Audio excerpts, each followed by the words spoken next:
Movidaria apresenta Conversas de Movimentos, falando do tema O que fazer quando tudo muda. Sejam todos muito bem-vindos ao Conversas de Movimentos, o quadro da Movidaria que tem o objetivo de tratar dos dilemas e oportunidades que a gente enxerga no mercado, as grandes tendências com grandes especialistas. Hoje, especialmente, a gente vai falar de um tema que não poderia ser melhor enquadrado nesse momento da vida de todo mundo. O tema é o que fazer quando tudo muda. E a gente foi agraciado com o aceite do convite pela PS2P. São convidados muito especiais que estão aqui com a gente, representando a PS2P, Fernanda Bizarria, que é responsável pela área de pesquisa da empresa. Seja muito bem-vinda, é um prazer ter você com a gente, Fernanda. Obrigada, David. É um prazer estar aqui e bater esse papo com vocês hoje. Muito bom, Fernanda. Júlio Alves também está com a gente, que é da área de inovação da PS2P. Seja bem-vindo, Júlio. Muito obrigado. E junto com ele, Isabela Ferreira, que responde por comunicação no time da PS2P. Seja bem-vinda, é muito bom ter você com a gente, Isa. Obrigada, David. Obrigada, pessoal. E para ancorar essa conversa com a gente, o Head de Produtos e sócio da Movidaria, Cauê Vicente, também está com a gente. Cauê, é sempre uma satisfação estar contigo. Muito bem-vindo, meu amigo. Fala aí, meu caro. Muito obrigado pelo convite de novo. Hoje vai ser um papo legal, interessante, com gente nova, parceiros super legais aí de trabalho que com certeza a gente vai trazer um assunto bem propício para o momento, assim, bem legal de falar. Muito bom. Muito legal de falar, a gente está muito empolgado com esse tema e com essa oportunidade com o time da PS2P para falar de mudança, né? Então, o que fazer quando tudo muda é o nosso tema e a nossa provocação para o mercado e para as pessoas que estão se conectando com a gente nesse momento, seja pelo YouTube ou por outras plataformas. E para tratar disso, eu queria começar esquentando esse papo. Júlio, eu vou te chamar para a pauta para a gente começar essa conversa, pode ser? Eu queria aproveitar um pouco do teu histórico, Júlio, de mais de 30 anos, né, ajudando a criar diferenciação para as organizações por meio de um olhar para a inovação e um olhar de um novo desenho de estratégia. Queria pegar um pouco dessa tua experiência para a gente começar a esquentar essa conversa, pode ser? Nesse sentido, acho que tem duas coisas que eu queria pontuar contigo para a gente poder falar de mudança, Júlio. A primeira é assim, se a gente pudesse fazer um recorte histórico, né, olhando quais foram as fases e modelos que te saltam aos olhos que a gente viu que, de alguma forma, evoluíram no mercado e que mudaram o jeito de pensar como uma organização se posiciona. Eu queria que você me ajudasse a pensar quais as fases que mudaram realmente o jeito das empresas se posicionarem no Brasil. E eu acho que isso vai ajudar quem está nos assistindo a entender quais foram as fases que eles viveram na sua trajetória profissional. Mas eu não queria só isso. Se essa pergunta por si só já não fosse difícil o suficiente, eu quero engrossar um pouco mais essa história contigo. E eu queria que você trouxesse um olhar para a gente daquilo que, na tua percepção, não tem mais espaço no mercado, Júlio. Aquilo que deveria mudar o jeito de se pensar a gestão de negócios. Então, começando o papo sobre mudança, Júlio, quais são as fases que marcam gestão de negócio no Brasil e o que não tem mais lugar nesse mercado e que a gente tem que tomar bastante cuidado se a gente ainda se posiciona com esse olhar de gestão. Traz um pouco da tua experiência para a gente, Júlio. Ô, David, a pergunta ela é simples, mas é complicado nós estamos falando de 100 anos, mais ou menos, né? Não é uma coisa assim de um modelo adotado recentemente, né? Você tem que falar, se você for falar da história das organizações e dos modelos de gestão, nós estamos lá desde o início da Revolução Industrial, né? Então, nós estamos falando de 100 anos. E quem sou eu para tentar exemplificar cada uma dessas fases com toda a propriedade, todo o cuidado e merecimento que cada uma dessas etapas merece, né? Cada uma delas teve uma importância muito grande,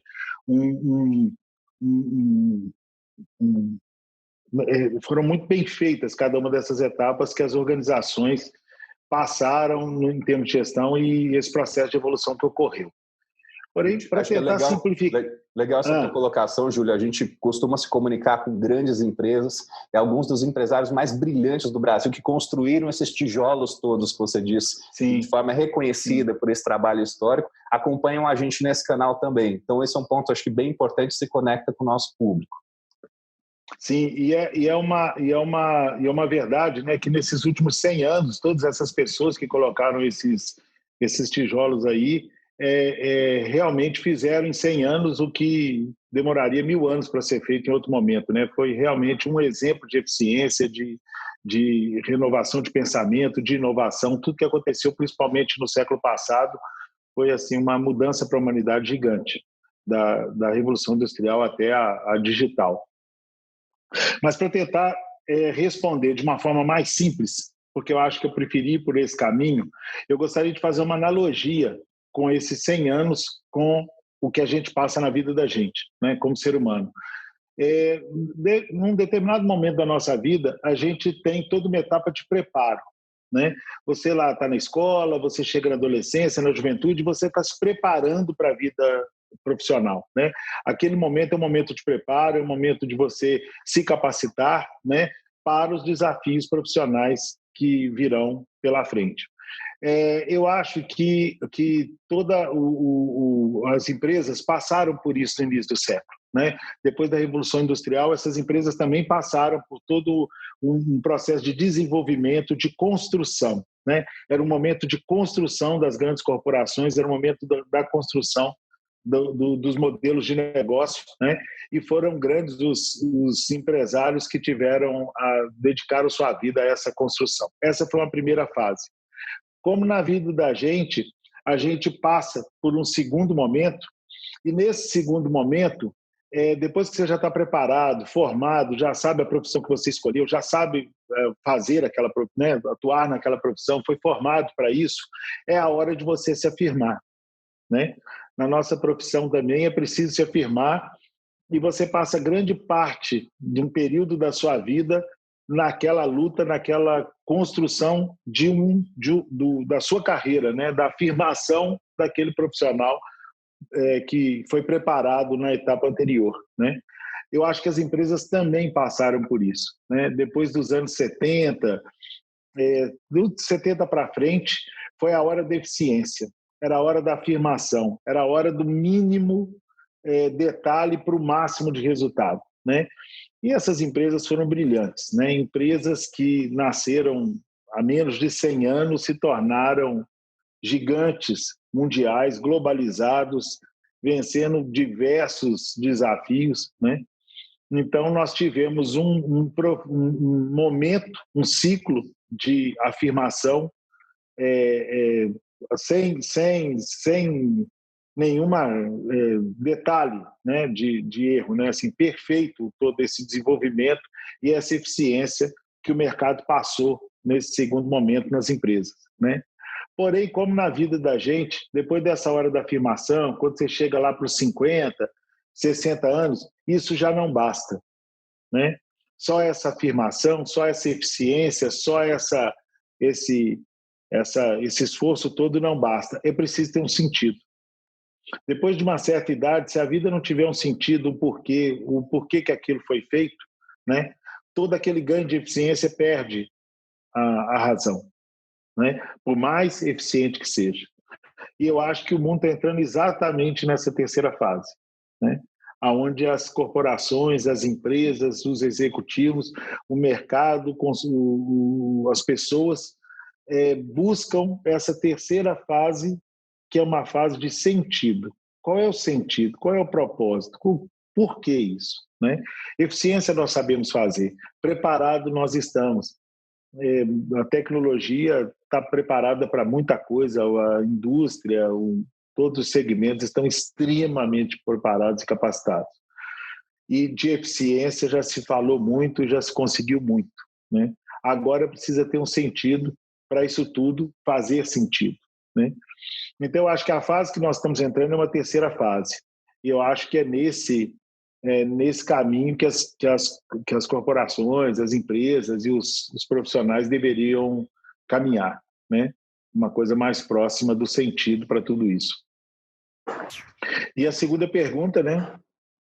A segunda pergunta é: o que você acha que nesse momento, com essa visão de fazer sentido, não cabe mais no mercado? O que não faz mais sentido, Júlio, nesse olhar de gestão de negócios atual? Qual que é a tua percepção? O que deixa de fazer sentido? Não cabe mais no mercado?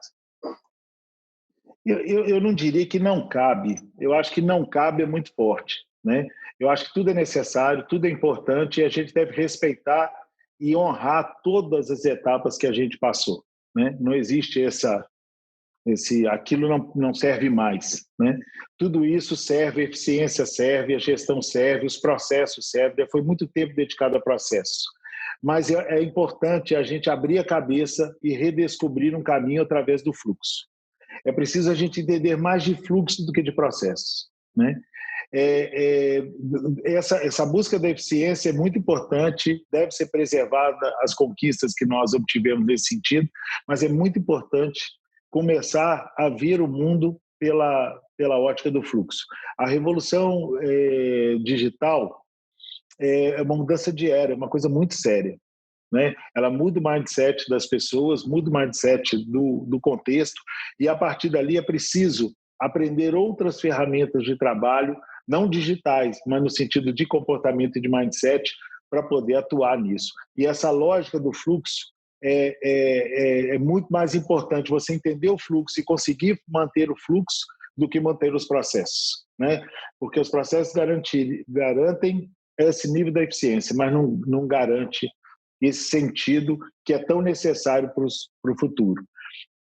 Aquele autor, o Alvin Toffler, ele fala uma frase boa que ele fala que o analfabeto do futuro não será aquele que não sabe ler e escrever, mas aquele que não sabe aprender, desaprender e reaprender, né? Então, eu acho que a gente está nesse momento de reaprender, desaprender e reaprender, né?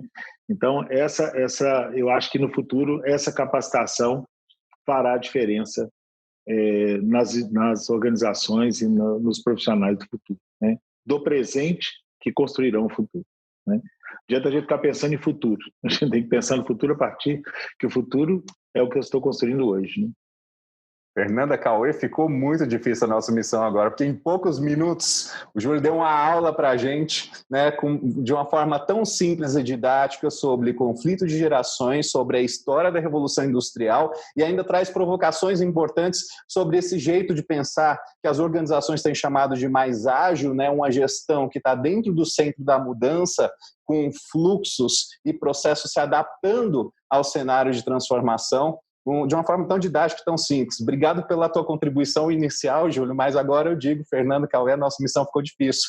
Eu quero aproveitar um pouco das falas de vocês. Aliás, o comentário do Júlio foi tão interessante que tinha até um gatinho aí, né, Fernanda, que veio ouvir essa história também, veio e quis participar com a gente. Aqui, participar. Até ele achou interessante também. E aí, Júlio, Fernando e Cauê, aproveitando um pouco dessa fala do Júlio, né, que fala sobre mudança e fala de transformação de uma forma tão provocadora para a gente, né, com esses ciclos de construção, de afirmação de eficiência, mas também esse olhar que agora as coisas precisam fazer sentido. E eu queria usar um pouco dessa analogia, dessa metáfora que o Júlio trouxe sobre o comportamento das pessoas mudando ao longo da vida, para analisar junto com vocês o que a gente tem percebido de mudança na fisiologia de comportamento das pessoas. Fernanda, eu vou primeiro te chamar para essa pauta, tá? Então, primeiro eu queria analisar junto contigo, comentando esse olhar da PS2P em si, tá, Fernanda? Como é que a PS2P reconhece esses impactos na mudança de fisiologia do comportamento das pessoas? Então, da mesma forma que eu fiz para o Júlio, eu vou te devolver isso com uma pergunta combinada. Primeira delas qual que é o jeito que a PS2P tenta entender, né, o que está acontecendo com as pessoas nesses diferentes segmentos num processo de mudança. Como é que a PS2P olha esse recorte? O que está mudando? Como é que impacta a vida das pessoas?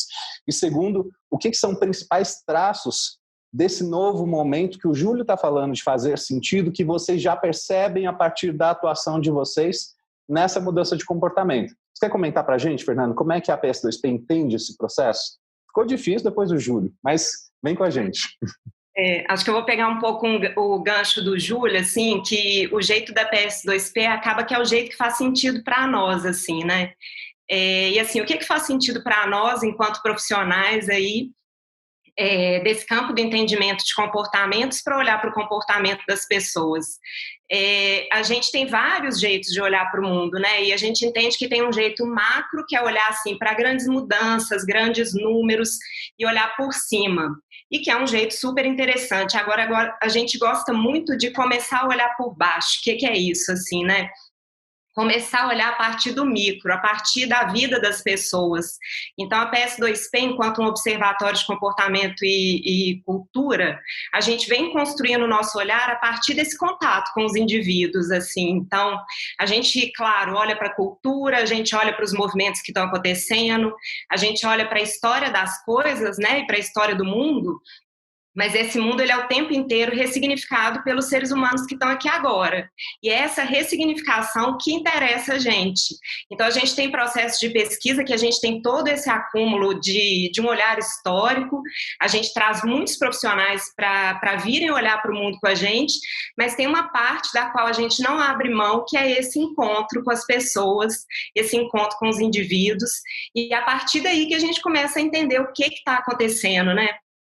Acho que o novo, ele nasce todo dia, assim, ele nasce todo dia na casa de cada um de nós, assim, e a cada fato que acontece, a gente dá outro sentido para as coisas, é esse novo sentido que a PS2P busca, né, nos seus estudos.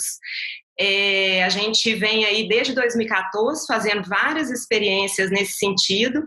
É uma empresa que nasce da junção, né, do olhar de uma profissional de pesquisa, que sou eu, com um profissional de inovação, que é o Júlio, e desde então a gente vem fazendo vários movimentos e construindo uma metodologia própria, né, de chegar perto das pessoas, e a gente gosta muito de falar aqui que, assim, que não colocando as pessoas no lugar de objeto da nossa pesquisa, né, mas conseguindo construir uma relação em que essas pessoas sejam sujeito desses processos e que aí possam nos mostrar o que faz sentido para elas de fato.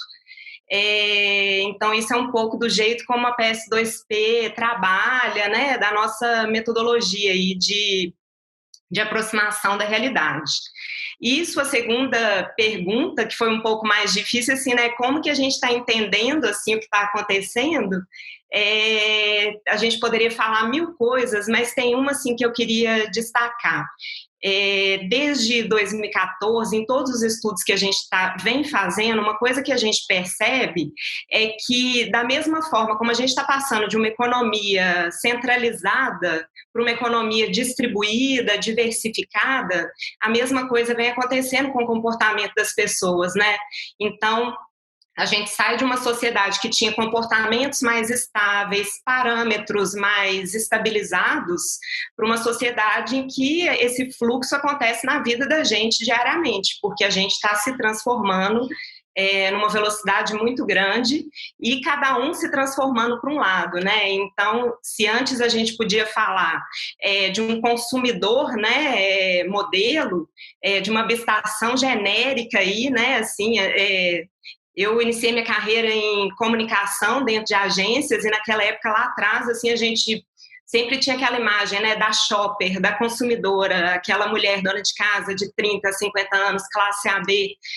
A gente pensar nisso hoje, assim, faz cada vez menos sentido, né? Como se a shopper fosse estática, né, Fernanda? Como se ela fosse... E cada vez mais você começa a falar de momentos de compra, de momentos da vida e vai entendendo que essa pessoa muda o tempo todo. E o que significa aquela situação na vida dela pode ser de forma completamente diferente em cada um desses momentos, né? Isso mesmo, David, assim, né? O mesmo indivíduo já não é o mesmo ao longo de várias etapas da sua vida, e nós todos não podemos ser agrupados, né, numa única categoria. Então, assim, acho que a grande transformação que a gente vem percebendo é que faz cada vez menos sentido falar em consumidor, faz cada vez mais sentido falar em pessoas, faz cada vez menos sentido a gente criar essas categorias genéricas e faz cada vez mais sentido a gente pensar em individualidades, né? E aí acho que isso é um desafio, assim, tremendo, tanto para a gente do campo de entendimento de comportamento, porque está tudo mais complexo, mas também entendo que é um desafio gigante aí para as organizações, né, que é lidar com todas essas individualidades que querem ser tratadas enquanto indivíduos únicos. E fala interessante, Fernando. Eu confesso para você, e o Cauê é testemunha aqui, desde o primeiro momento que a gente teve contato com a PS2P, estávamos todos apaixonados pelo processo de trabalho da PS2P, e por isso nós falamos no início do vídeo como é bom ter vocês aqui com a gente para falar sobre mudança. A importância de olhar um modelo que é mais descentralizado, de respeitar a individualidade quando a gente fala de mudança, para a gente, inclusive, tomar decisões mais assertivas dentro desse processo, né? Então, esse olhar da base, que muitas vezes não está na inteligência das grandes indústrias e de serviço, ele, de alguma forma, inverte a lógica de muitos modelos. E aí, por isso que eu quero chamar o Cauê para essa pauta agora. Cauê, eu acompanho a tua rotina, né, como especialista de aprendizagem que ajuda as grandes organizações do país a redesenhar a sua estratégia. Como é que a gente, de alguma forma, impulsiona as pessoas para aquilo que é a ambição do negócio? Né? Como é que a gente fortalece, deixa essas pessoas mais preparadas para aquilo que a gente enxerga de desafio dentro da rotina? E aí eu queria que você comentasse um pouco para a gente, Cauê, quais são os impactos comuns desse processo de mudança, né? O que a gente vive dentro das organizações? Então, quais são as dores e os ganhos de quem vive uma jornada de mudança, de transformação, como a gente está falando agora, né? Como alguns impactos de um cenário que mudou muito a vida das pessoas. O que a gente vive dentro de uma organização que é comum dentro desse contexto, Cauê? Boa. Eu vou dividir, David, a sua pergunta em 2 blocos, porque a minha tendência é falar demais, assim, para me ater à sua pergunta, assim, mas e aí você me puxa se eu viajar muito, tá? Mas a minha primeira reflexão sempre há algum tempo já, trabalhando com aprendizagem corporativa e envolvido em outras ações de aprendizagem fora do ambiente corporativo, é resgatar a palavra, né? Eu sempre fico lembrando da palavra, dentro dos contextos, né? Aprendizagem. O que é aprendizagem? Então, ao longo das eras, assim como o Júlio contou ali, que a gente veio ressignificando a forma do que é trabalhar, né? Do que era a profissão, e hoje você tem uma relação muito mais de sentido. A aprendizagem também veio passando por updates, né? O termo aprendizagem veio se atualizando ao longo do tempo de acordo com as mudanças do mercado, né? A aprendizagem corporativa acabou sendo um acompanhamento das mudanças das organizações, né? É um braço para apoiar com que a organização estrategicamente aprenda aquele novo jeito de fazer negócio, novos comportamentos, novas competências, que é o nosso mundo de consultoria. E nos diferentes contextos, eu sempre me forço a lembrar que a aprendizagem, para mim, são 3 coisas. Forma, função e resultado. Então, em resumo, antes dessas 3 coisas, para mim, aprender tem a ver com mudar. Se não é, e acredito que seja até mudar. Aprender é mudar. É você colocar alguma coisa para fora de um jeito novo ou diferente. Isso é aprender. Existem outros pilares de aprendizagem que fazem parte desse conceito, que é conhecer coisas, que é acumular conhecimento, que é se informar, né, que é você ler. Mas isso não é aprender. Aprender é quando você pega a bagagem que você teve, de estudo que você fez, de trocas que você fez com pessoas e pratica algo diferente. Aí você verifica se você aprendeu ou não aprendeu. Então, nessa tríade aí, então o que eu falei, né, forma. Ao longo do tempo, eu venho percebendo que muitas das organizações vêm entendendo que a aprendizagem tem a ver com forma. E, de fato, tem a ver mesmo com forma, né, que é de que jeito que eu vou fazer as pessoas que trabalham comigo aprenderem, a minha organização a aprender. Tem que ter um jeito de fazer, sim, mas esse é um dos pilares. O outro pilar é a função, que para mim é o principal pilar. Qual que é a função do aprender dentro da companhia, né? Dentro do mercado, dentro da sociedade? A função do aprender, para mim, particularmente falando, é você ter um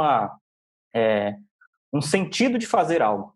É você entender para que você vai fazer aquilo. É bem que o Júlio e a Fê trouxeram aí no começo, né? Então, a gente está caminhando para uma sociedade, principalmente dentro do mercado de trabalho, que nos puxa para esse sentido, né? Do que fazer para o trabalho. Na semana passada, trazendo um exemplo, eu falei para um grupo, uma empresa júnior lá do Rio Grande do Sul, acho que Universidade Federal de Pelotas. E eu fui convidado para falar sobre trabalho, sobre carreira. E boa parte da minha fala foi nesse sentido. Qual que é a função do trabalho? Né? Qual é a função do para que você quer aprender isso? Você está estudando para colocar o que para o mundo? Então, função, para mim, é um dos pilares importantes para as organizações também, do ponto de vista de aprendizagem. E o terceiro é resultado. que para as companhias é extremamente importante, né? Então, quando eu falo de aprender dentro de uma organização ou fora dela, eu tenho uma intenção de fazer algo melhor ou diferente. E para isso eu preciso entender o contexto de mundo, entender o contexto de negócio, para onde eu quero transferir aquele aprendizado e transformar em que resultado? É um resultado de aumento de vendas, de melhor tomada de decisão, velocidade de produção. Muito se ouve também, a gente na Movidaria ouve bastante, né, em muitos briefings, isso que o Júlio trouxe ali, né, que eu entendo como uma busca por adaptação, né, busca por entender o que está rolando, que é o tal do mindset digital. Né? Então, milhões de cursos de mindset digital. Qual é a função desse meio, né, dessa forma? É levar as pessoas para entenderem o que dentro das companhias, né? Tomarem melhores decisões, serem mais ágeis dentro das ferramentas. Então, tem um mundo de coisas dentro desses 3 pilares, mas que eu acho que quando a gente pensa nesses 3, forma, função e resultado, acredito que a gente se aproxime mais do que as pessoas precisam e também do que as organizações precisam do ponto de vista de evolução, já que a aprendizagem corporativa é um dos principais canais, né, de ligar o que as pessoas querem fazer com o que o negócio precisa para continuar se desenvolvendo, entre outros subsistemas de RH. Então, essa primeira parte. A segunda parte, e aí você comentou um pouco da sua pergunta, tinha a ver com como são as pessoas, né? Como é o comportamento das pessoas nesse movimento de mudança. E a gente vem escutando há muito tempo, já há quase 6 meses, né? Que já é muito tempo devido à pandemia, essa palavra, né? Mudança, necessidade de mudança frente ao novo, o que vai vir. E se a gente parar um tempo para pensar, assim, o mundo sempre foi assim, né? O Júlio trouxe isso no recorte histórico que ele fez e nas conversas que a gente já teve, Fernanda também, a Isabela também, a gente vai até mais lá para trás, né? Então, a vida é uma constante necessidade de mudar, né? O dia seguinte é uma necessidade de se aprender uma coisa nova. A gente, na Movidaria, fala bastante de upskilling, de reskilling, entre outras consultorias, né, que falam sobre isso. E parece que é um termo novo, mas sempre foi essa necessidade humana, né? Dentro da organização ou não, você está não preparado para alguma coisa. Porque preparado você para antes de fazer. Você está disposto a mudar de algum jeito, né? Você está inteiro naquele movimento, né? Naquele contexto de mundo. Então, o que eu percebo da aprendizagem e do comportamento das pessoas dentro das organizações, né? Dessa necessidade de mudar constantemente. Se gera uma ansiedade por consumo de informação, né? As pessoas estão atrás de muita informação, isso é natural, para a gente se sentir seguro de algum jeito. Isso é um caminho, eu achei importantíssimo, né? Hoje a gente tem um ambiente digital repleto de muita informação de qualidade e outras de qualidade meio duvidosa. Mas tem, né? O bacana é que as áreas de aprendizagem corporativa ou de desenvolvimento estimulem essa curiosidade. Isso é importantíssimo, né? Ter curiosidade para a busca já é um ponto muito positivo. O segundo item dentro de comportamento, eu acho que tem a ver com a adequação mesmo. E que isso pode esbarrar num termo que a gente usa aqui, que é infocalipse, né? Que é você estar sempre tentando estar na onda, assim, na moda, né? Sempre tentar estar dentro do que está sendo falado e tentando consumir conteúdo para ficar bem informado. Eu acho que isso é válido, porém é importante ter um cuidado para que as pessoas não adoeçam mesmo, né? Não acumulem tanta informação, está com aquela informação acumulada e não consegue transferir isso de algum jeito, né? Não consegue, por exemplo, como a PS2P faz, devolver isso para alguma coisa, essa informação acumulada, né? Para um resultado mais eficiente da companhia, dentro do ambiente social, né? Fora da organização, o que eu posso fazer com as informações que eu consumi? Que projetos eu posso colocar para fora, né? Que testes eu posso fazer com quem está à minha volta? Então, essa é uma segunda coisa. E o terceiro ponto tem a ver com a percepção do ambiente. Uma coisa que eu estou vendo agora muito mais evidente, né? Porque a gente está em isolamento, muita gente, quem tem esse privilégio de estar, mas ainda assim tem gente com muita mobilidade reduzida. Então, isso obriga a gente a perceber o que está acontecendo à nossa volta. Um exemplo, eu tenho alguns conhecidos que eram pouquíssimo ligados à economia, política, enfim, e hoje está todo mundo muito antenado nisso, né? Antenado no que vai acontecer com a vacina, no que vai vir, no que será daqui a pouco, do mercado de trabalho. Eu acho isso fantástico. Eu acho que estimular essa curiosidade é muito bom, é muito positivo, porém, que a gente ajude as pessoas a transferirem isso para a prática como cultura, que é um pouco do trabalho que a PS faz, né? Então, os observatórios que a PS realiza tem uma riqueza de dados fantástica. Porém, quem ganha esse observatório, né, quem pede esse observatório faz em conjunto, tem ali um tesouro na mão, mas que precisa ajudar as pessoas a colocarem em prática ações, né? Com base nesses dados de futuro de tal mercado, o que a gente pode fazer agora? Quais são os passos nos próximos 30 dias que a gente vai realizar para chegar no futuro que a gente quer? Seja ele previsível, desejado, imaginado ou hipotético, né? Mas se não fizermos agora, dificilmente o futuro que a gente imagina de qualquer mercado vai chegar. Então, acho que as tendências são importantíssimas, mas aliadas à transferência disso para a ação. É isso que eu entendo que conecta um pouco das duas coisas que você me perguntou. Assim. Então, aprendizagem como canal e olhar o comportamento das pessoas como uma oportunidade de fazer novos negócios, de estimular a curiosidade, de criar uma nova área, sei lá, testar hipóteses, né? Eu acho que os dados nos ajudam a testar hipóteses. É isso. Tem um traço tão interessante na tua fala, Cauê, que me levou para um lugar. Eu vi essa semana, curiosamente, uma figura, né, que falava sobre aprendizagem. Era um funil. A aprendizagem, ela pode ser um funil invertido, né, onde eu tenho uma boca desse tamanho, que é o fundo do funil, e ela vai passar aquilo ali de aprendizagem se eu tiver pouco disposto a aprender. E se eu estiver muito disposto, ela é o contrário. Eu consigo receber bastante e filtrar aquilo que é essencial para fazer alguma coisa com aquilo.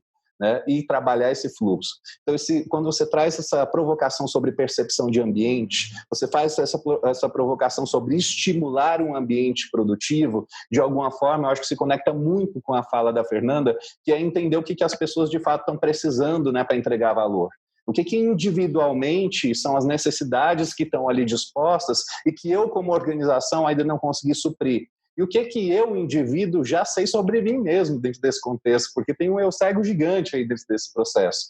Então, tem acho que 3 provocações aqui incríveis e por isso eu quero te trazer para a pauta, Isa, porque eu morro de medo, confesso para você, de coisas utópicas. Né? E aí o Júlio trouxe uma provocação gigante para a gente sobre a importância de fazer sentido.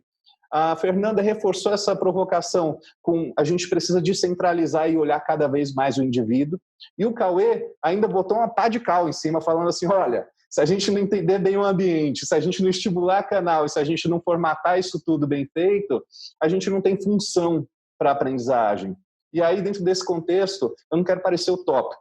Então, a minha pergunta para vocês é, a gente já tem exemplos de empresas que conseguem conectar essa visão, né, que de alguma forma conectam esses elementos da vida real das pessoas na sua estratégia de negócio? Você conhece alguma coisa para falar para a gente que se conecta com esse contexto?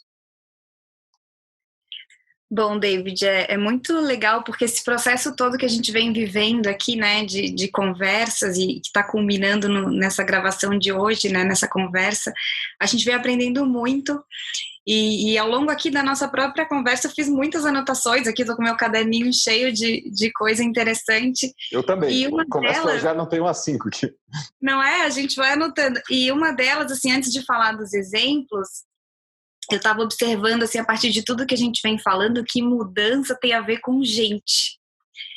Né? Então, eu estava olhando, eu recordei da curva de crescimento da população, o mundo chegou a 2 bilhões em 1950. Né? Então, 1950. Em 2050 vai ser 9 bi. Então, assim, olha o nível, a quantidade de mudanças que o mundo experimentou nos últimos 100 anos, como o Júlio trouxe. Será que a gente não pode correlacionar isso com a quantidade de gente que tem no mundo? Né?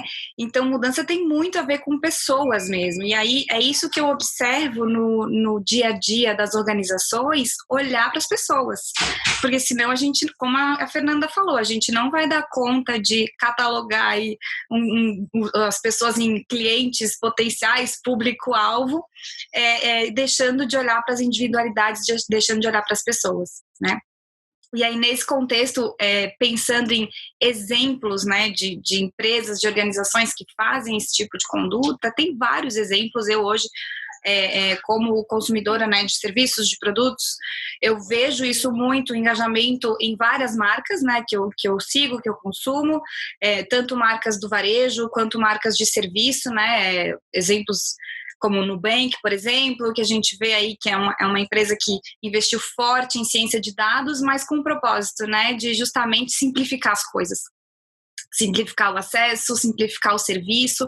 Eu acho que isso une muito essa questão de que você está lidando com uma base de clientes enorme, mas você consegue personalizar a solução para cada cliente, né? Então, acho que é um exemplo bem bacana, bem interessante. E também outros exemplos, eu estava observando no próprio mercado financeiro, né? A gente, como o Cauê falou, a gente está começando a conhecer um pouco mais, né? De várias macroeconomia, o que é inflação, o que é taxa de juros, o que eu tenho a ver com bolsa de valores, e isso tudo é um viés muito interessante que eu estava observando no mercado financeiro, é a olhada para os investimentos que chama ESG, que são os investimentos com governança, com sustentabilidade, né? Com olhar social.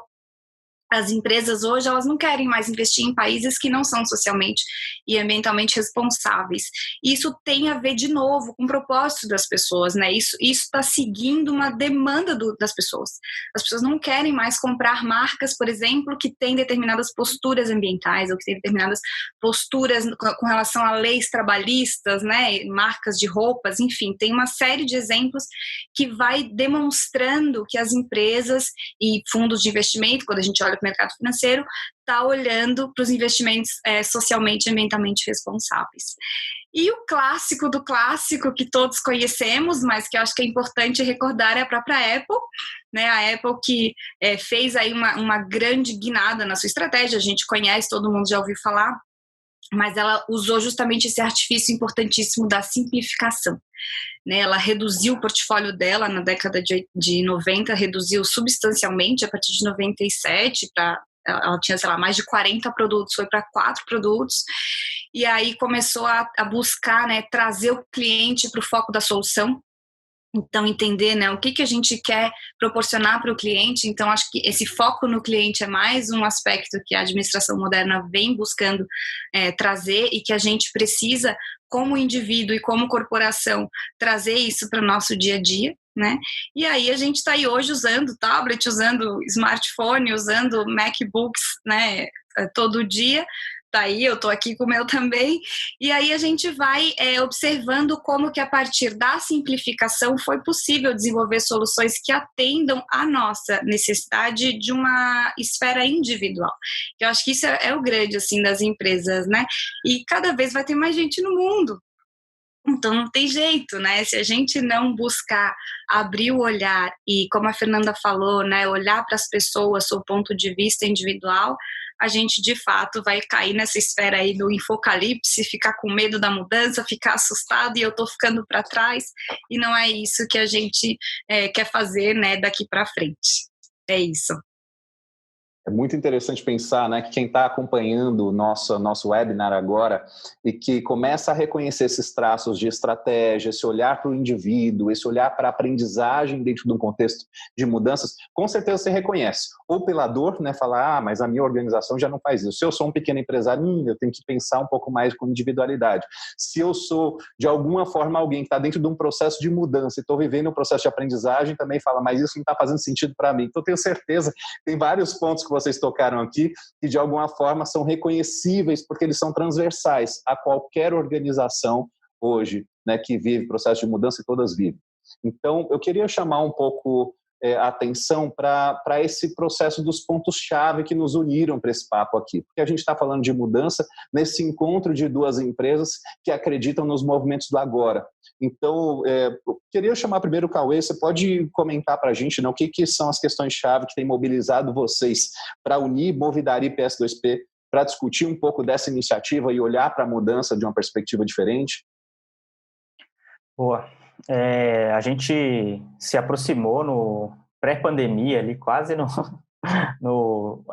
acho que não estava, a gente não tinha entrado no isolamento social, ainda acho que nem tinha as primeiras notícias das mortes no Brasil, dos casos no Brasil, e a gente vem conversando já há algum tempo, está pensando algumas coisas, né, prototipando algumas ideias, porque a gente identificou que as duas empresas têm um propósito muito parecido, que é prospectar o futuro, não é adivinhar o futuro, né, não é criar leilão de futuros.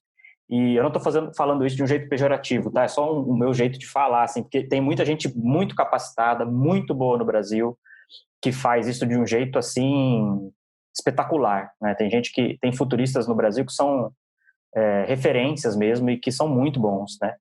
Mas a gente tende a olhar, o que a gente veio identificando ao longo dessas conversas, que a gente tem em comum o olhar para o real, né? O olhar para o que está à nossa volta, assim, né? Então, como é que eu falo de tendências em determinado mercado, falando do que está acontecendo agora, do nosso lado, né? Através de uma ida a um bairro próximo, através de uma ida a uma comunidade, né? Que é de fato onde estão os consumidores, através de uma experiência de observação numa, sei lá, onde tem gente de verdade, né? Onde tem brasileiro consumindo, né? Porque o que chega para a gente que consome tendência, eu sou uma pessoa que consumo um pouco para estar por dentro, assim, mas é uma visão muito estrangeira, assim, né, do que o que vai chegar no Brasil, né? E tem muita riqueza de dado aqui no Brasil, que é o que a gente descobriu nessa aproximação com a PS, né, com os trabalhos que eles já fizeram, os observatórios que são riquíssimos. Então, uma das coisas que fez a gente se conectar aí tem a ver com esse prospectar o futuro, mas falar do agora, né? E falar do agora a partir do Brasil, a partir da realidade que a gente tem aqui e das grandes empresas, pequenas e médias que temos aqui. Então, tem grandes empresas no Brasil que consomem bons relatórios de tendência, mas tem pequenas e médias empresas que também podem beber muito dessa fonte e conseguir entender essa especificidade do consumidor, né? A Bela falou ali perfeito, né? A gente está caminhando cada vez mais para um mundo personalizado. Não à toa, quase tudo na nossa vida é personalizado, né? Os filmes que a gente quer ver, que séries que a gente gosta, os vídeos que a gente gosta e não gosta no YouTube, e quem decide é a gente. E cada vez mais vai ser assim, a tendência cada vez mais fique na nossa mão. Portanto, estamos ganhando cada vez mais poder de influência. O consumidor da ponta está ganhando poder de influência. Então, estar atento ao que aquele consumidor que mora no bairro tal, que publica tal coisa no Facebook falando de tal marca, é um dos dados mais ricos que a gente pode observar. Então, essas duas coisas foram as duas que nos aproximaram mais, e quando a gente, nos debates que a gente vem tendo, nas conversas que a gente vem tendo de o que a gente faz junto, né, o que a gente coloca para fora, para o mercado, para o agora, né? Particularmente do ponto de vista da movidaria, os dados e o olhar que a PS2P tem são informações extremamente ricas para quem quer tomar boas decisões no agora, né? Para entender o que o seu consumidor real quer, que realmente consome o seu produto, lá na gôndola do mercado, sei lá, um produto de beleza, um produto alimentício, enfim, de habitação, enfim. A gente tem essa riqueza de dados com eles, e nós, por natureza, temos esse papel de tradutor, né? De levar para as empresas mecanismos, de novo aquela tríade lá da aprendizagem, né? Forma, função e resultado, para que eles tomem melhores decisões, né? Para que os nossos clientes consigam olhar para o seu ecossistema e enxergar coisas que talvez não viram. Enxergando essa coisa que ainda não viu, qual que é o próximo passo? É eu falar para todo mundo que é hora de mudar? Não é tão simples assim, né? Então, eu preciso ter uma forma que ajude as pessoas a chegarem ao resultado esperado. E no final, a gente ajudar, de algum modo, essa companhia ou essas pessoas que se interessam por esses dados, né, de tendências de mercado atual, a como transformar isso em uma cultura dentro da companhia, né? Então, se eu descobri, identifiquei que o meu consumidor quer isso, de que jeito eu alimento todos os meus subsistemas para conseguir fazer com que a empresa funcione a partir desse óculos, né? Funcione para conseguir identificar se esses resultados vão ser atingidos, se a tendência é essa mesma, como é que eu faço testes, de que jeito eu aprendo sobre esse novo mercado. Então, a gente se conecta nesse sentido, né? De fazer alguma coisa juntos pelas empresas do país, assim, né? Independente do seu tamanho, para que o ecossistema todo ganhe, né? Através de tendência real e aprendizagem. Então, é onde eu vejo a boa sincronia das duas empresas, além do propósito, que é muito similar. Sabe que tem uma provocação que você faz, Cauê, que deveria ser uma ficha que já deveria ter caído para todo mundo sobre a importância da individualização e da personalização das coisas. Se não caiu ainda, seria legal olhar para a sua configuração familiar, né? 2 gerações atrás era muito comum você ter 7 irmãos, 8 irmãos na mesma casa. O que acontecia, normalmente, configuração, o pai trabalhava o dia inteiro, a mãe ficava em casa. O que significava isso? O irmão mais velho, ele era a referência de autoridade dos outros irmãos, né? E era normal você ir aprendendo que você ia usar a roupa do outro, você ia usar o brinquedo do outro, a atenção era dividida. Ninguém tinha uma expectativa de ser o mais especial da família, porque a atenção era dividida, todos viviam dentro daquele contexto. Hoje a configuração familiar é diferente. Tem 1 filho, 2 filhos no centro urbano. O que significa isso? Os 2 pais trabalham.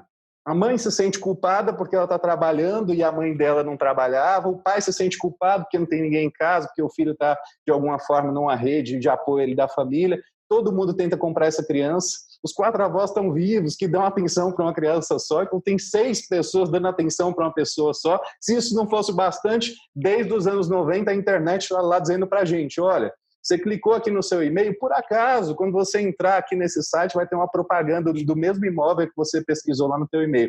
Tudo é individualizado. Tudo é individualizado. E essa sensação que o ser humano ele se tornou mais especial, ela vem sendo construída, inclusive, no nosso seio familiar, há gerações. E a nossa capacidade de entender mais a vida real das pessoas, se conectar mais com a realidade, talvez seja uma capacidade de atingir muito mais assertiva, né, uma estratégia de negócio, tomar decisões mais assertivas no dia a dia da empresa. Mas eu queria também ouvir a Fernanda sobre isso, Fê. O que é que fez sentido, o que chama a atenção da PS2P para uma conexão como essa? Por que falar de mudança? Por que se conectar com a movidaria dentro desse contexto? Então, assim, desde 2014, quando a gente vem fazendo esses observatórios todos, né, a cada estudo que a gente faz, a gente sai mais impressionado de cada um deles. É engraçado, assim, né, que a gente mesmo realiza, mas a gente mesmo não cansa de se surpreender com a quantidade de movimentos que acontecem na vida das pessoas quando a gente vai olhar para aquilo. Então, aqui, estou lembrando aqui que em 2014 a gente fez um estudo sobre a relação da mulher brasileira com o cabelo. E naquela época a gente começou a ver, antes da grande indústria se dar conta disso, aquele movimento de valorização dos cabelos naturais, que depois veio a mudar a configuração desse mercado no Brasil. A mesma coisa com os nossos estudos de alimentação. A gente passou 4 anos estudando a relação dos brasileiros com a alimentação e a gente acompanhou essa mudança. E o que acaba sempre acontecendo é que a gente primeiro vê a mudança acontecendo pequenininha lá, né, no início do movimento ali, latente com as pessoas, e aí depois a gente vê essa coisa tomando corpo, assim. Só que o tempo entre uma coisa e outra, em geral, não é... Ele é um pouco mais largo. Então, às vezes, as coisas já estão acontecendo e as empresas já poderiam estar se conectando. E aí tem uma coisa que a gente começou a sentir assim, ao longo desses processos, é como que a gente conseguia levar esse conteúdo para dentro das organizações, porque a gente vai aos indivíduos e leva isso para as empresas, mas as empresas são muito grandes, né? E as empresas são feitas de indivíduos também, né? E esses indivíduos aprendem de uma determinada maneira. E aí que a gente começou a achar que fazia muito sentido a gente se preocupar com isso. Como é que esse conteúdo pode ser levado para dentro das empresas? Foi nesse processo que a gente chegou à Movidaria, que já são assim conhecidos nossos, né, não de agora, assim, de uma boa data, uma empresa que a gente admira, pessoas com quem a gente tem uma afinidade muito grande, um jeito de olhar para o mundo muito similar em vários aspectos, e a gente chegou à Movidaria justamente com essa pergunta, assim, né, como é que as empresas podem começar a aprender a partir do que está acontecendo agora? Como é que elas podem começar a aprender a partir da vida das pessoas? E foi a partir daí que a gente começou uma série de conversas, né, que vem acontecendo aí desde o início do ano, e estamos aí com vários planos e projetos, enfim, de como que a gente consegue, né, unir essas forças para fazer com que esse conteúdo chegue mais perto dos indivíduos que produzem para as empresas. E achei interessante quando o Cauê falou aí, né, que das médias e pequenas organizações, né, acho muito importante destacar esse aspecto, porque se a gente quer falar de atender individualidades, a gente tem que considerar, assim, esse ecossistema, e boa parte das inovações, né, que a gente tem visto no Brasil vem acontecendo a partir dessas empresas. Então acho fundamental também considerar como é que elas podem ter acesso a um conteúdo desse, né, a um conteúdo do consumidor brasileiro, da realidade brasileira, que é uma realidade, assim, extremamente diversa, né? Quando a gente fala de individualidade, a gente tem que considerar muito isso, assim, né? A gente tem um país, né, continental como esse, com uma quantidade infinita de modelos de vida, de estilos de pessoas. Então, aproximar as empresas dessa diversidade, enfim, é o que a gente espera também, assim, com esses processos. Um propósito conectado, a formar agentes de mudança, né? Se a gente olhar um pouco para o cenário tão desafiador de qualquer empresa, dependendo do tamanho dela, de gerir, né, a agenda de negócio atual, a operação do negócio versus aquilo que eu preciso transformar, aquilo que eu preciso gerar de mudança, a coragem para equilibrar essas duas agendas, não, uma agenda de transformação e uma agenda de operação do negócio, e impulsionar aquilo que eu preciso transformar ao mesmo tempo que eu estou gerindo construindo, né? A gente fala que gerir um negócio é você pular de um precipício e construir um avião enquanto está caindo. Então, como é que eu, de alguma forma, ainda vou construindo uma outra coisa que não é só o meu avião que está caindo ali? E gerar estalos para isso permite que as pessoas percebam os movimentos de mudança com antecedência. De alguma forma, parece uma ideia muito interessante, né? Dá esse privilégio para as pessoas se tornarem catalisadores desse ambiente. Então, eu queria entender com um pouco mais de profundidade. Eu vou te chamar de novo para responder isso, Júlio. O que são as provocações que a gente entende que a gente quer gerar com essa conexão e essa vontade que é em comum aqui de falar de mudança, de olhar para o indivíduo e, de alguma forma, impulsionar a estratégia de negócio? O que a gente quer gerar com isso? Eu acho que o profissional executivo ou o diretor de uma empresa que conseguir enxergar, né, nós somos preparados para um modelo cada vez mais focado nesse trabalho em conjunto que foi citado aqui antes, né? Dessa questão, o indivíduo não era o foco, a palavra consumidor, né? Parece que é todo mundo igual, né? O consumidor, quem é o consumidor? É um ser que é uma massa, né? Uma coisa disforme. Isso não existe mais, né? Nós não existimos nesse formato, cada um de nós tem uma característica. Eu sei que ninguém pode me atender individualmente a 9 bilhões de pessoas, como a Isabela falou, mas é preciso entender que aquilo ali é formado por indivíduos. Só esse entendimento já faz uma empresa ter uma realidade muito mais competitiva, né? Então, a questão, eu vejo que o executivo que tiver esse conhecimento, né, e o que a Movidaria e a PS estão tentando buscar é exatamente trazer esse tipo de contato, esse tipo de conhecimento, esse tipo de sensibilidade para, mesmo que eu não consiga individualizar cada um desses indivíduos, eu consigo perceber essa questão, né? Eu acho que isso vai ser uma capacidade para atuação no mercado das empresas, assim, dentro das empresas, gigante, né?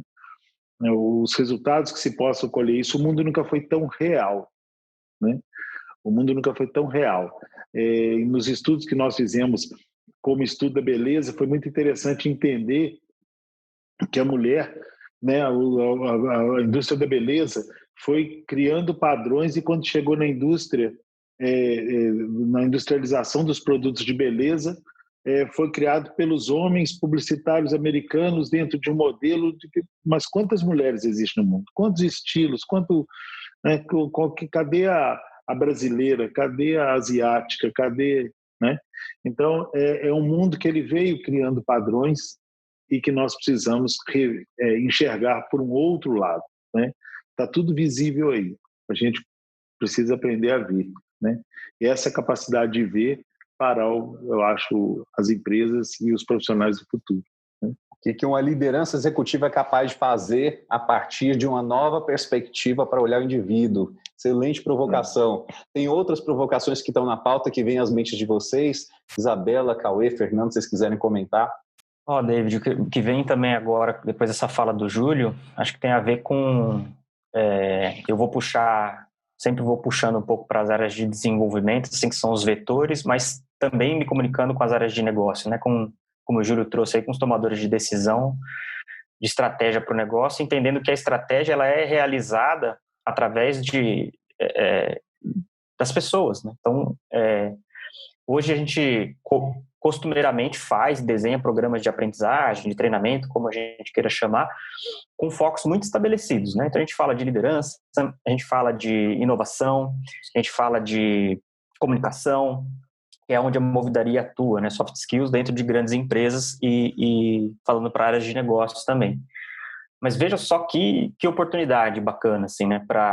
E estratégica, né? Se eu tenho, por exemplo, com a PS2P traz, que a gente já teve acesso, né? Dados muito relevantes sobre essa pesquisa real do que é o mercado de beleza, né? Do que será, do que vem sendo, do que vir a ser o mercado de beleza. Olha que demanda interessante para trabalhar com um grupo voltado para inovação, por exemplo, né? Então, eu escuto hoje a gente falar bastante de inovação, mas inovação para quê? Inovação para qual fim? Qual finalidade? Inovação por inovação, para estarmos todos com o certificado de inovadores. Eu acho que inovação é na prática, né? É de fato você implementando algo com base em algum dado que você leu, interpretou, dentro da sua realidade e através de algum método, seja ele ágil ou não, você coloca em prática um teste. Você testa uma hipótese. Isso é aprender. Testar uma hipótese nova. Colocar um MVP para rodar de algum assunto para entender se realmente o produto que a gente vai lançar na nossa prateleira de cosmético é esse. Ou se poderia ser um outro. A gente pode pegar um espaço na gôndola, lá estou puxando um exemplo, tá? E testar um produto para mulheres com cabelos grisalhos, por exemplo. Como que eu faço uma campanha dessa, né? Como é que eu estruturo a comunicação com o mínimo de tempo e dinheiro possível para também não investir milhões e acabar estocado lá aquele produto, né? Então, olha que jornada de aprendizagem fantástica, né? Significativa, que ajuda as pessoas a entenderem a personalização, que pode trazer um resultado para o negócio bem interessante, um novo nicho, e que a gente míope enxerga um nicho muito pequeno, mas pode ser gigantesco, né? A gente tem uma visão, estou trazendo de beleza, porque o Júlio e a Fê trouxeram aqui, né? Mas para alimentação também, né? Então, fala-se muito de tendências da alimentação. Alimentação de quem? Alimentação de quais pessoas? Quem são essas pessoas que vão consumir? De que jeito a gente testa isso, né? Que coisa a gente pode colocar em prática? E como uma jornada de aprendizagem pode ajudar a gente, seja quem toma a decisão, seja quem vai levar o produto lá até a gôndola do mercado, a entender que quem vai comprar deseja aquilo, quer ter aquela experiência personalizada, né? Então, acho que uma outra coisa que a gente quer levar como provocação são novas necessidades de aprendizado.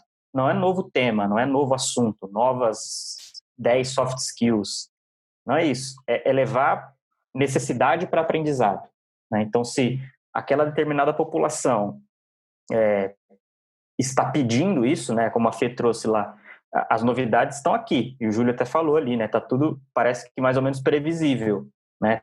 Tá tudo aqui, falta organizar. Tem uma frase que eu não vou lembrar de quem é, o Júlio talvez me ajude, que também é de se eu não me engano, de um futurólogo, eu não vou me lembrar ao certo, tá? Mas é que o futuro, ele tá aqui, só que tá mal distribuído. Alguma coisa nesse sentido, eu lembrei dela agora, tá?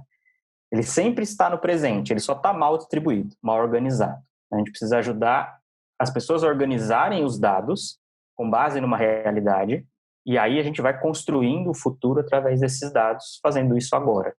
Então, essa é uma outra provocação, né, de levar outras necessidades de aprendizado e conectar temas que já são muito importantes, como inovação, por exemplo, a resolver alguma coisa real, que está aqui do seu lado, né, que está aqui, que vai ajudar a sua empresa ou a sua área, ou você mesmo, a de fato ser mais estratégico, tomar decisões interessantes, mais importantes ali, relevantes para o seu mercado, e aprender com isso.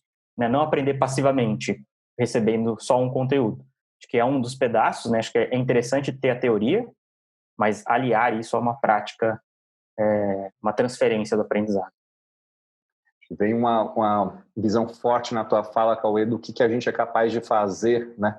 Quando eu entendo que eu sou a minha própria carreira, quando eu entendo que eu vou aprendendo em cada processo do que eu tento fazer e com esse aprendizado e testes de decisões cada vez mais assertivas, eu consigo gerar resultados que não estavam nem no meu mapa, nem no radar, quando eu estava naquela famosa zona de conforto, que no final das contas não existe, é só uma ilusão, né? Algo virtual. Fernanda, vem para a pauta com a gente. O que você acha que são provocações que a gente deve gerar para as pessoas? Queria só fazer primeiro um comentário em cima da fala do Cauê, né, sobre o futuro, assim, que eu fiquei pensando assim, que o futuro também muitas vezes ele já está aqui e poderá talvez nunca ser revelado ou chegar a ser visto se a gente não colocar o olho nele, assim, que é um pouco do que a gente vê de quantas soluções incríveis já estão ali na vida das pessoas.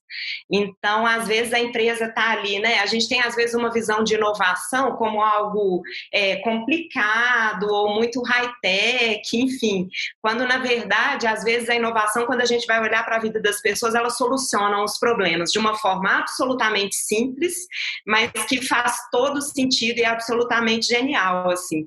Então, eu acho que muitas vezes o futuro já está lá e a gente precisa ir ao encontro dele e reverberar isso, assim, porque tem soluções muito bacanas. E aí uma provocação, assim, que eu queria deixar é como que a gente deixa de ser simplista, aprofunda mais para chegar no simples.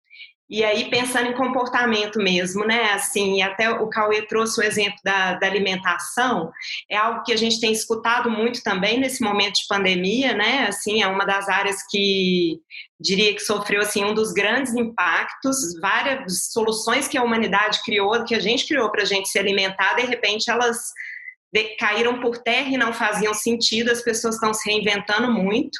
E se a gente olhar para isso com um olhar simplista, a gente pode olhar e falar assim, tá mudando, não, realmente, delivery cresceu, as pessoas estão cozinhando mais em casa, e parar por aí, assim. Mas será que não tem muito mais para descobrir, né? Será que se a gente não for ao encontro dessas várias individualidades, a gente não pode entender mais esses contextos? Será que se eu não for na casa de uma família em que existe uma mãe ali em home office com crianças em casa, o que eu posso descobrir das necessidades dessa família? De repente não vai ser só ali a praticidade que aquela mãe está precisando, de repente ela está com um novo problema ali, que é como incluir esses filhos na rotina doméstica, como colocar esses filhos para cozinhar juntos, já que eles estão em casa, só tem ali a escola, eles precisam se envolver nas tarefas de casa, como que ela envolve eles na hora de fazer o alimento? Mas olha que oportunidade bacana para uma marca também, estar junto dessa dor dessa consumidora e participar desse momento com ela, né? Ou a gente pode fazer uma virada e vamos nos imaginar na casa de outra pessoa, né? De um indivíduo que vive sozinho. O que é um indivíduo que vive sozinho cozinhando hoje, né? Que tipo de problema essa pessoa tem? Aí eu posso imaginar que ele tem problemas aí com porcionamento de alimentos, com quantidades, né? Que às vezes ele não encontra ali na quantidade ideal o alimento que ele quer comprar.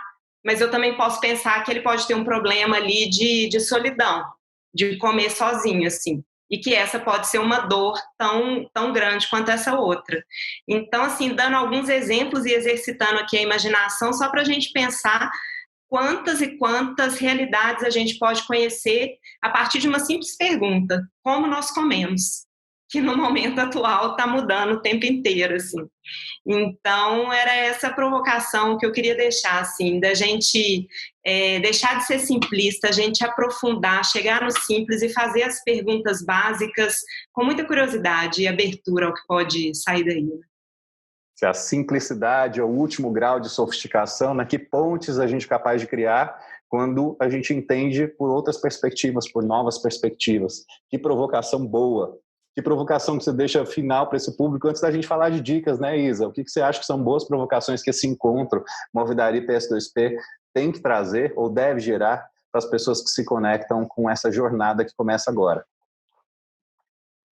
Bom, também, de novo, anotei muita coisa aqui. Eu estava recordando esses dias eu estava em São Paulo, a pé, procurando um restaurante, e eu não encontrava o tal do restaurante. De repente, eu olho na parede, tem um letreiro, assim, iluminado, escrito assim, deve ser aqui. Quando eu olho para a esquerda, está o restaurante ali. Então, eu fiquei pensando, conectando esse aspecto da simplicidade com o que cada indivíduo vive na sua experiência, seja de compra, seja experiência de vida. E eu me senti tão confortada quando eu vi aquela plaquinha, porque todo mundo que procura esse restaurante deve pensar a mesma coisa. Então, assim, isso é trazer para dentro o que eu quero que o outro sinta, né? O que eu quero que o outro viva. E trazer esse olhar para as empresas é fundamental. Então, como a Fê falou, né? A gente está falando muito de simplicidade. Eu gosto muito da frase do González Pecotti, que é um pensador argentino, que ele fala, né? No simples reside a grandeza. E é muito difícil ser simples, né? É mais fácil ser simplista, como a Fê falou. Então, para a gente buscar essa grandeza, a gente precisa intensificar os movimentos, a gente precisa ter mais velocidade, né, na busca da informação, e fazer isso tudo com os pés no chão, porque senão a gente cai nesse viés da informação com o apocalipse, né, no infocalipse, e a gente se assusta, como a gente já falou. Então, buscar conectar primeiro o que está dentro com o que está fora, eu acho que é uma primeira indicação assim, que eu tenho buscado aplicar no meu dia a dia, e que, trazendo esse exemplo bobo do restaurante, para mim fez todo sentido, né? Qual que é a experiência que o consumidor tem? É isso, obrigada. E grandezas a gente é capaz de entregar, né? Quando a gente entende melhor as pessoas, quando a gente coloca as pessoas no centro. Então, já que você trouxe o tema, Isa, que ele é muito importante para a gente não gerar essa sensação de infocalipse, todas as provocações que a gente fez aqui, de alguma forma, elas têm que gerar estalos nas pessoas, e esse é o objetivo base. Mas eu também queria pedir para vocês um pouco de alívio nessas questões todas, de alguma forma devem estar mexendo com estômagos de todo mundo que está nos acompanhando nessa sessão. E aí é uma dica, eu vou pedir uma dica final, a gente está indo para os nossos minutos finais, que é, na visão de vocês, como que uma pessoa que vive esses mesmos dilemas, né, dentro de uma organização ou numa transição de carreira, num cenário de gestão de negócio, pode se preparar melhor para evoluir e se posicionar frente a esse processo de transformação, um processo de mudança. O que, na visão de vocês, é uma boa dica para essa pessoa se posicionar e evoluir dentro de um processo de mudança? Júlio, você quer comentar com a gente? Que dica que você daria para uma pessoa que vive em processos de mudança, de transformação, pessoal ou profissional? O ponto que eu traria, se eu tivesse que resumir, e tem a ver com tudo isso que a gente falou até aqui, eu lembro que na minha infância, no escritório do meu pai, tinha um cartaz, um pôster, e no pôster tinha uma foto de um orangotango coçando a cabeça, com uma cara meio de perdido, né? Então, eu acho que eu me senti aquele orangotango muitas vezes, com aquela cara de perdido, e estava escrito uma frase assim: quando aprendi todas as respostas, cambiaram as perguntas. Né? Então, eu acho que essa é a sensação de muitos, né? Inclusive mim, em muitos momentos da vida, né? Onde as perguntas são trocadas e a gente precisa andar, né? A gente precisa evoluir. E, então, eu acho que o principal momento de evolução nesse sentido profissional que eu recomendaria é que nós fomos muito treinados para decisão. A decisão foi, nos últimos anos, um exercício muito grande dentro das empresas e dos executivos. E decisão é muito diferente de escolha. A decisão faz parte da escolha, né? Mas a escolha não faz parte da decisão. A escolha não é o que te oferecem, é você saber construir as opções. Então, a capacidade de construir opções de escolha depende da gente. Então, se você é uma pessoa que não consegue construir as opções de escolha, com certeza você é uma pessoa obtusa e que só vai saber tomar decisões, mas talvez não seja melhor porque você não soube construir escolhas. Então, é muito importante nesse outro momento, nessa outra etapa, né, aonde as coisas precisam fazer sentido, vendo a Isa falar, né, o que faz sentido é o que a gente sente, né? O que a gente sente é que faz sentido. Então, nesse novo momento, onde as coisas precisam ter um sentido, né, a capacidade de construir escolhas, né, na posição de liderança, talvez seja o novo passo, que aprendemos a decidir, mas talvez não aprendemos a construir escolhas. E essas oportunidades que eu vivo na PS, né, de enxergar a vida das pessoas sem meus pré-julgamentos, sem a minha forma de ver, né, conseguir enxergar a forma do outro, né, é a capacidade de ver a diferença e de construir escolhas. Né? Amplie o repertório, construa escolhas. Que provocação importante nesse momento. Que mais, gente? Quem de vocês quer comentar? Que dica vocês entendem que uma pessoa que vive esse processo de mudança também pode absorver com a visão aí cada vez mais ampla de vocês a partir dos estudos, de enxergar essas diferentes realidades? Queria emendar aqui na fala do Júlio, assim, que achei muito interessante isso que ele falou, assim, né, de ampliar a nossa visão para que a gente possa, de fato, escolher, né, assim, isso aí é uma infinidade de caminhos, assim, que o mundo oferece hoje, né? E aí, emendando nessa fala dele, assim, eu acho que é essa questão de se abrir ao outro, assim, de entender que essa imagem, né, do obtuso talvez seja um mundo visto só a partir da minha lente, assim, né? E como que eu enxergo o mundo de outras maneiras, uma maneira é se enxergar com a lente do outro. Então, assim, essa busca de se conectar com o que as outras pessoas sentem, com o que as outras pessoas também pensam, e como é que isso te toca, como é que isso te reverbera e até te desestabiliza, né? Que, assim, a gente, às vezes, constrói movimentos muito estáveis, então a gente se deixar abalar pela posição do outro, eu acho que também é um jeito da gente sair um pouquinho do lugar. Se torne vulnerável, conheça o outro, se conecte mais, né? Com isso, de alguma forma, o processo de mudança ele se torna mais natural, orgânico, né? A resistência a algo que vai perdurar, ela não costuma ser o melhor indicador de sucesso, o melhor comportamento fisiológico, né? Ele muito mais gera estresse do que resultado nesse sentido. Se conecte com o outro, se permita se desestabilizar. Que fala interessante, Fernanda. Cauê, está com o microfone aberto, vem com a gente. Vou. Eu tenho 3, tá? Se pedir uma, eu vou falar 3. Dá tempo de falar 3? Pode falar 3? Se for rápido, com certeza. Se for rápido.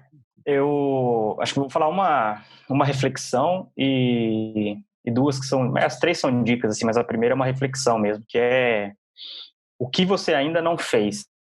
É uma coisa que eu tento pensar todo dia, assim, o que eu ainda não vi, ou o que eu ainda não fiz em relação àquele assunto, para eu tentar não ter uma visão unilateral sobre aquele fenômeno ali, né? Seja ele o que for, né? E seja a gente falando sobre negócios, ou vida pessoal, ou aprendizagem, enfim. Isso amplia muito a percepção de mundo. Isso dá muito repertório e amplia as oportunidades, seja de fazer negócio, seja de se relacionar, de fazer o que quer da vida, enfim, de trabalho. Então, a primeira é o que eu ainda não fiz ou ainda não vi sobre aquilo que eu gosto, quero, penso em fazer. A outra tem bastante a ver com o posicionamento da Movidaria, que é quase um manifesto, assim, que é o melhor lugar para estar no movimento é dentro dele. Então, o melhor lugar para você estar dentro de um mundo que é esse que sempre mudou e vai mudar cada vez mais é estar nele, vivendo nele, em contato com ele. Lógico que é bom estar em contato com livros, em contato com vídeos, em contato com conteúdos ricos como esse, mas vá para o mundo, né? Lógico que a gente está agora meio em redoma assim, mas através do digital se conecte com pessoas, né? Entenda o que o outro está falando, está percebendo. Às vezes eu estou sofrendo por uma coisa, o outro está achando o isolamento social maravilhoso. É uma oportunidade, né? Se a gente pensar do ponto de vista de negócio. Então, esteja dentro do movimento, né? Do movimento que você critica ou que você não conhece, conheça. E a terceira é uma que apareceu aqui agora, por isso que eu falei de 3, tá? Que é uma citação que eu vou ler, lida mesmo, eu não decorei, que é de um psicólogo que é a minha principal referência de visão de mundo, que é o Jung. Ele tem uma frase que não tem a ver com o mundo dos negócios, mas eu associo, eu faço a ponte aqui, que é um livro chamado Natureza da Psique. Tem um trecho do livro que ele fala assim, ó: queremos as certezas e não as dúvidas. Queremos resultados e não experimentos.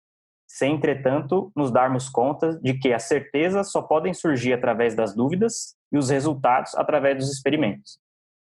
Então, a gente só vai saber das coisas fazendo as coisas.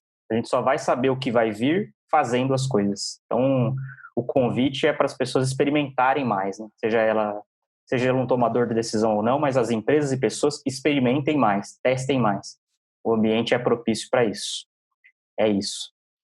Se ancore, né? Amplie o seu repertório, mas se permita viver também. Que provocação importante, Cauê, nesse momento, né, onde a vida é um tema que é debatido e olhado com diferentes perspectivas, com um olhar de proteção, e muitas vezes o isolamento leva as pessoas a crerem que ele pode, inclusive, ele deve incentivar um comportamento que ele é cada vez mais desconectado. Então, viva mais. Que clamor importante nesse momento.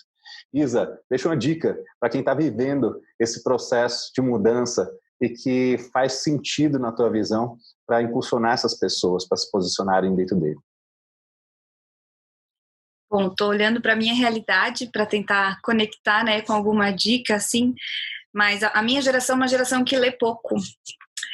Então, assim, eu acho que é muito importante se ler mais. Eu sei que, né, temos várias gerações aqui nessa reunião e, sem dúvida, vocês devem ter o hábito da leitura muito mais, né? Eu busco cultivar esse hábito desde nova, mas eu vejo, assim, que é uma geração que lê pouco. Então, assim, a leitura, fugindo do superficial, porque hoje o acesso à informação é tanto que as pessoas querem ter acesso a tudo com um dropzinho de Instagram, com um videozinho no YouTube, com uma síntese aqui, uma síntese ali, e a gente nunca vai conseguir intensificar, nunca vai conseguir aprofundar se a gente não tiver a própria experiência com aquele autor, com aquela corrente de pensamento, enfim. Então, acho que o aspecto da leitura parece muito simples, mas é fundamental e tem me ajudado bastante.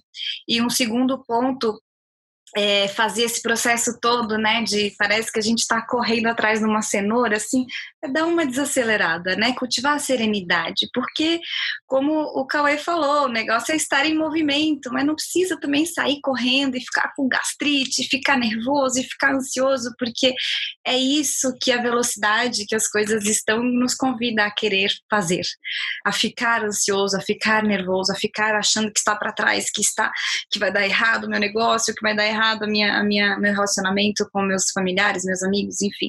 Então, acho que esse aspecto da serenidade, né, é importante, assim, dar uma freadinha, olhar para dentro, buscar cultivar hábitos que nos agradem, né, também não só hábitos profissionais, mas pessoais também. Acho que são pontos que abrem um pouco a nossa mente para a gente pensar em outras coisas, dar uma desobstruída e criar, porque é para isso que a gente está aqui, né, para criar. É isso.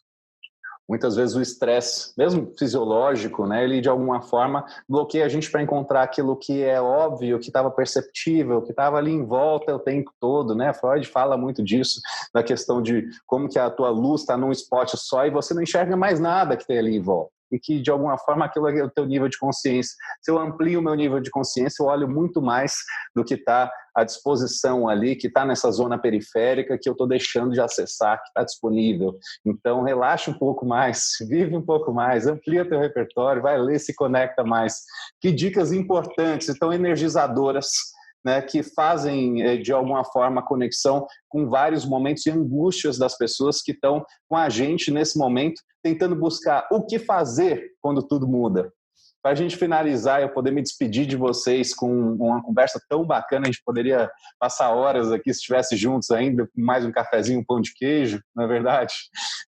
Mas eu queria ouvir de vocês, o que a gente pode esperar de próximos passos dessa conexão importante entre PS2P e Movidaria, mas principalmente essa conexão de propósito, que está juntando esse timaço aqui para discutir e falar de movimentos de mudança. O que a gente espera nesses próximos passos? Boa, David. É isso aí. Acho que é uma conversa importante que a gente teve aqui, que faz tanto sentido porque a gente está vivendo no contexto de mundo hoje, mas mesmo sem ele, né,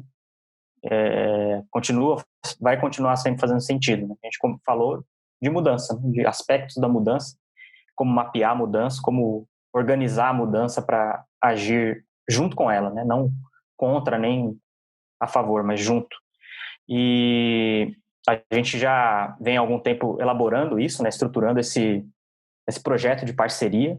E o que eu posso revelar nesse momento é que a gente tem alguns produtos que a gente vai colocar para o mercado, né, dessa parceria, e eles vão ter esse viés, né? Eles vão ter um viés de informação, que é um ponto importante para o processo de aprendizagem, e também um viés de prática, né, de como é que a gente, a partir desses dados que a gente entrega juntos, consegue mobilizar algumas empresas e pessoas, independente do tamanho da empresa, a fazerem boas escolhas, como o Júlio trouxe ali, né? Assim tomarem decisões, mas conseguirem lidar bem nas escolhas dos seus mercados.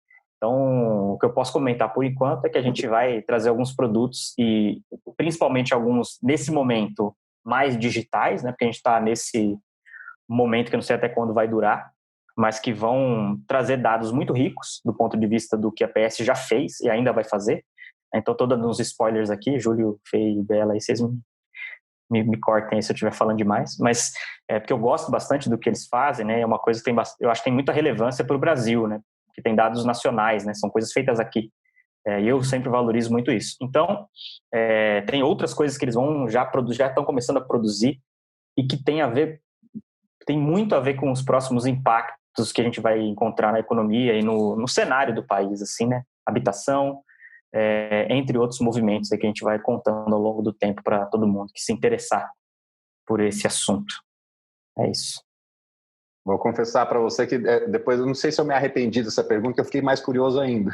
Então, eu vou dizer para vocês que o meu trabalho a partir de agora, eu sei que esse vídeo vai para o YouTube e as redes sociais da Movidaria, elas vão compartilhar, né, que esse vídeo está disponível no YouTube e em todos os nossos canais. Eu, particularmente, vou acompanhar esses canais porque eu quero saber dessas novidades logo. Vocês, por favor, compartilhem, comentem com a gente essas novidades. Estou ávido para saber o que esse encontro importante, essa sinergia e esse olhar de mudança pode fazer pelas pessoas, né, pelos negócios e por uma geração que olha de forma mais individualizada, conecta a estratégia de negócio com sentido.